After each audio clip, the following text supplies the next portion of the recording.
Hello friends, कैसे हैं आप। उम्मीद तो करता हूं आप सभी बहुत अच्छे होंगे। जो भी साथी 10वीं बोर्ड की तैयारी कर रहे हैं उन सभी साथियों के लिए हम रेगुलर आपको ऑनलाइन और ऑफलाइन क्लासें उपलब्ध करा रहे हैं। तो चलिए साथियों, ये जो क्लास रहेगी साथियों, जो भी साथी तैयारी कर रहे हैं स्टेट ओपन की, उनके लिए भी तैयारी बहुत ही महत्वपूर्ण रहेगी। इसके अलावा यूपी बोर्ड से तैयारी कर रहे हैं, एमपी बोर्ड से तैयारी कर रहे हैं, राजस्थान बोर्ड से तैयारी कर रहे हैं, सीबीएसई और आरबीएसई सभी साथियों के लिए क्लास बहुत ही महत्वपूर्ण रहने वाली है।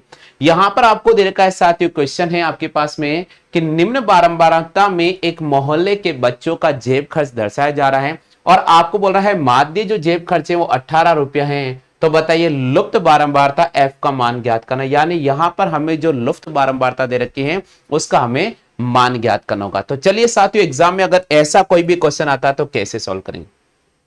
सबसे पहले हमें क्या करना होगा साथियों, सबसे पहले हमें जो टेबल दे रखा है उस टेबल को वापस लिखना होगा। तो यहां मैं लिखूंगा साथियों आपके सामने वर्ग अंतराल। क्या लिखूंगा भैया, आपके सामने वर्ग अंतराल लिखूंगा और ये लाइन आपके सामने बना दूंगा। वर्ग अंतराल चल रहा है साथियों 11 से 13, तो 11 से 13, फिर 13 से 15, फिर 15 से 17, फिर 17 से 19, फिर 19 से 21, फिर 21 से 23 और फिर चला है साथियों 23 से 25। सबसे पहले आपको वर्ग अंतराल जिस प्रकार से मैं आपको समझाने का प्रयास कर रहा हूं बिल्कुल कॉपी में उसी प्रकार आपको कार्य करना होगा। वर्ग अंतराल लिखने के बाद आपको यहां बारंबारता लिखना होगा। वर्ग अंतराल लिखने के बाद आपको यहां बारंबारता लिखना होगा और सीधी इसको भी अपन लाइन बनाते हैं। अब बारंबारता का जो मान दे रखा है वो आपको लिखना पड़ेगा। सभी के पास किताब होगी साथियों, किताब से देखो 7 6 9 13, 7 6 9 13, उसके आगे दिया भैया एफ, उसके आगे दिया है साथियों 5 और यहां मैंने लिखा है 4। अब देखिए साथियों, अब हमें आगे क्या प्रोसेस अप्लाई करना पड़ेगा। आगे सबसे पहले हम यहां पर xi निकालेंगे। क्या निकालेंगे भैया, xi निकालेंगे। अब xi कैसे निकालेंगे, मैंने आपको पिछले वीडियो में भी बताया था कि भाई xi कैसे।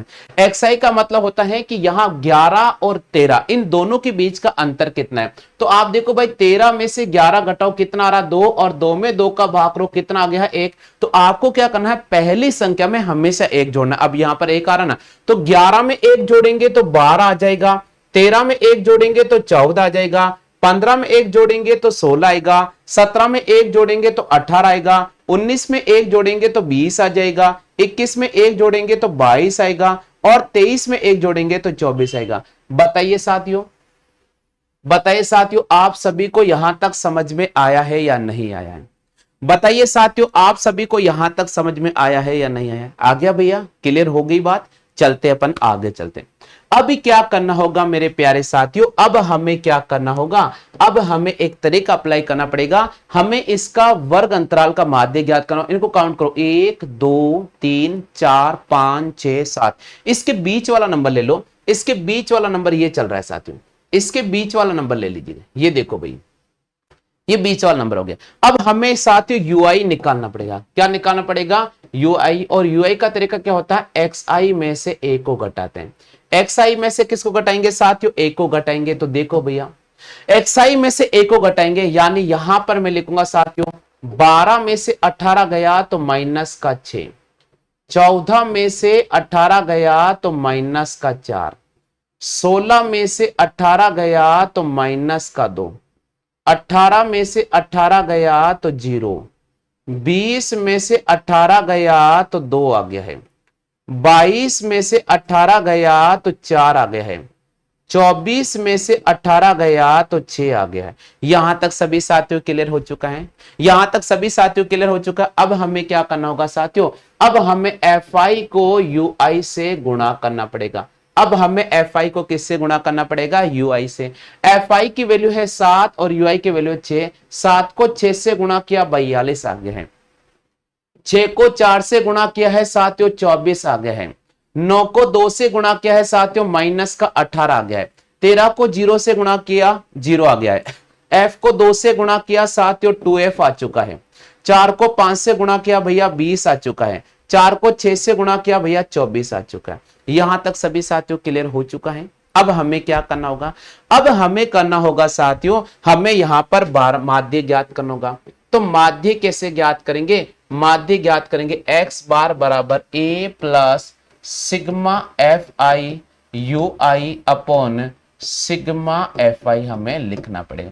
इसमें हम h से गुणा नहीं करेंगे क्योंकि हमने h का डिवाइड नहीं किया है। तो चलिए साथियों, सबसे पहले सिग्मा एफ आई और यू आई का मान हम निकाल लेते हैं। तो सिग्मा एफ आई और यू आई का मान निकालेंगे, माइनस का 42 माइनस का 24 माइनस का 18, माइनस का 42 माइनस का 24 माइनस का 18 प्लस का 0। फिर आगे बढ़ेंगे साथियों, आगे बढ़ेंगे, हमारे पास में आ जाएगा 2f 20 और 24। तो यहां लिखा 2f प्लस 20 प्लस 24। अगर इन सबको कैलकुलेट करेंगे भैया, अगर हम इन सबको कैलकुलेट करेंगे तो हमारे पास में कितना आ जाएगा साथियों, हमारे पास आ जाएगा 2f माइनस 40। आप इसको कैलकुलेट करके चेक कर लो, 2f माइनस 40 आएगा। कितना आएगा भैया, 2f माइनस 40। इसी प्रकार सिग्मा एफ आई की वैल्यू निकालेंगे, सिग्मा एफ आई की वैल्यू दिन निकालेंगे साथियों, तो वो होगी साथियों 7 plus 6 plus 9 plus 13 plus f plus 5 plus 4। अगर साथियों हम इसका भी टोटल करेंगे तो हमारे पास में क्या आएगा, हमारे पास आ जाएगा साथियों 44 प्लस f।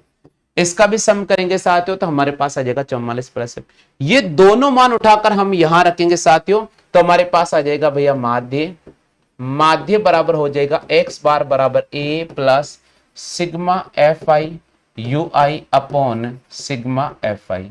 तो देखो भैया माध्य आपको दे रखा 18 बराबर 18 plus 2f minus 40 upon f plus 44। ये दोनों साथियों कैंसिल आउट हो जाएंगे, इधर आएगा तो 0 होकर हमारे पास में हो जाएगा 0 बराबर 2f minus 40 upon f plus 44। ये 0 से मल्टीप्लाई होगा, ये 0 हो जाएगा, तो हमारे पास हो जाएगा 2f माइनस 40 बराबर 0। f की वैल्यू निकालेंगे, 40 में हम 2 का डिवाइड करेंगे, हमारे पास आ जाएगा 20। तो उम्मीद तो करता हूं साथियों जो मैंने ये क्वेश्चन समझा है आपको बहुत अच्छी तरह समझ में आ गया होगा। अगर आपको समझ में नहीं आया तो एक बार वीडियो को पुनः वॉच करें, 100% आपको समझ में आ जाएगा।